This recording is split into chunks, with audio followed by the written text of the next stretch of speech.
Daily Manna from the Torah by Dr. Ketriel Blad. Shalom, beautiful family. We've now come to the sixth Aliyah of Parashat Vayishlach, and He sent.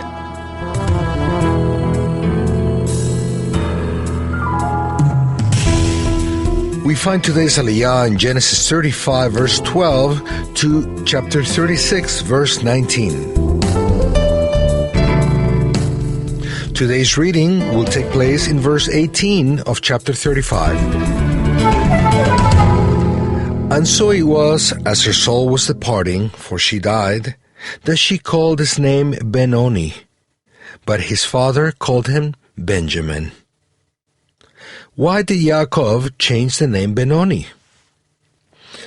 Rachel died before time because of the curse that Yaakov pronounced against the person that took Laban's idols. The power of words is great, and we do well when we think before saying them. In the moment of dying, Rachel, named her son, who was being born, the name Benoni, which means son of my sorrow. Yaakov changed his name to Benjamin, which means son of the right side or hand.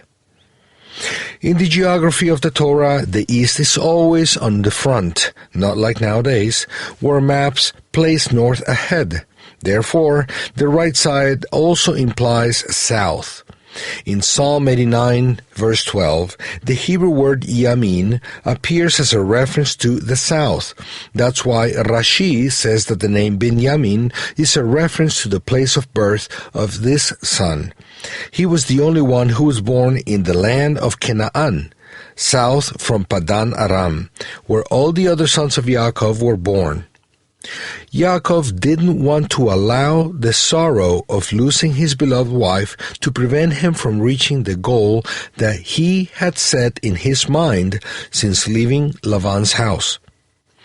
He wanted to get to his father's Yitzchak. Yitzchak was in the south, so south was the goal to reach for Yaakov at the time. That's why he changed the name of Rachel's second son, to note that sorrow would not characterize his son, but the vision of what was ahead. The change of name shows us how important this vision was for Yaakov. There was only a small distance between him and his goal, where his father was.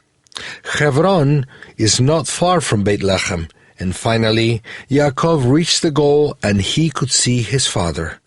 Chapter 35, verse 27.